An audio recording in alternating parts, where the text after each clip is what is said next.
Hey, Dr. Hammer. This is our movie review for Inferno.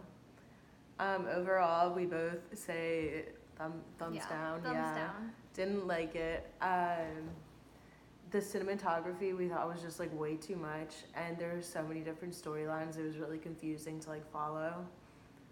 It didn't come together until the end, but for over half the movie, I had no idea what. Yeah, and it was a 2 hour. It was a 2 hour movie, so like the entire time I'm sitting there, I'm like, okay.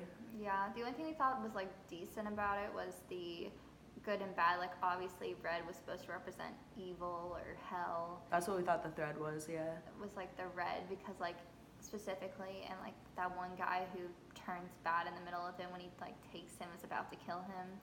He had red eyes, and so we're oh, well, obviously he's not good. And at the end, when the virus is had exploded in the box, it was red.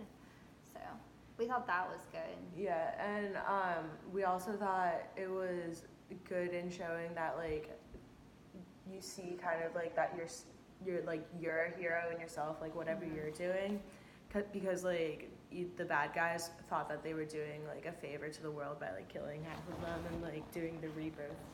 Yeah. At the end, it said she thought she was saving the world. So it goes back to what you said in class, everyone's their own hero. Yeah, and the protagonist and antagonist switch around a lot because at first they thought that the guards were bad, and then there was that one guard that was actually bad. Yeah, but we didn't really know who was good or bad. We thought the girl was the only good one, and then she ends up being the only bad one at the end.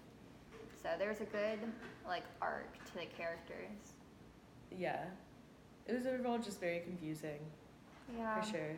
I just had a hard time following it, but I could see why it'd be good. I feel if you don't have understanding of Dante and then the Inferno in general, you would struggle with understanding it until halfway.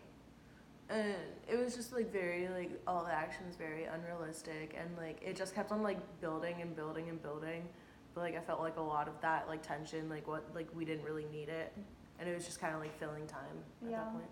I will say, now that I think back about it, I some of the parts I thought were really cheesy, when Sienna was oh, yeah, I'm cool with and I just killed someone. And it was just seemed really out of character for her, but that was probably just foreshadowing that she was going to be someone being okay to kill a bunch of people. Yeah. So I see that now, but at the time it just looked really corny and stupid.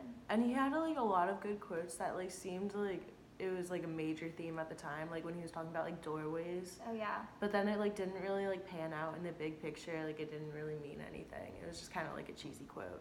No, I feel if he was going to mention that doorway quote, he should have done it earlier in the movie, so that when they figure out it's in Istanbul, then it would have been oh, it's in the border between these two areas. Yeah. So it would have made more sense instead of talking about it on their way to Istanbul. Yeah. I don't know, it's kind of one of those movies where afterwards I was I didn't really know what to talk about because I wasn't really impressed that much. Yeah. There's a lot of action, but it didn't really have that great of a plot. Yeah. I felt the character development wasn't terrible. I think you don't know anything and you're slowly uncovering things. But what happened to his best friend? We're assuming he died, but we don't know anything about it. We saw he got strangled by a snake in his hallucination, but we don't really know what happened to him. Yeah, and then there's a bunch of little things that kind of made sense, but again they were all at the end, with the watch, the Mickey Mouse watch. Oh yeah, why was that necessary? It really wasn't. It didn't really make sense, why Mickey Mouse, yeah, I feel why it watch? Was they should have, if it was going to be something special, it should have been something to do with Dante or something hell or. And because there's so much action and trying to build suspense, we kind of felt it was lacking in other we didn't really have much to talk about or analyze while we were watching the movie. We felt that it was just lacking. And yeah. I also love Tom Hanks, but I just am not quite sure he's an action-driven actor.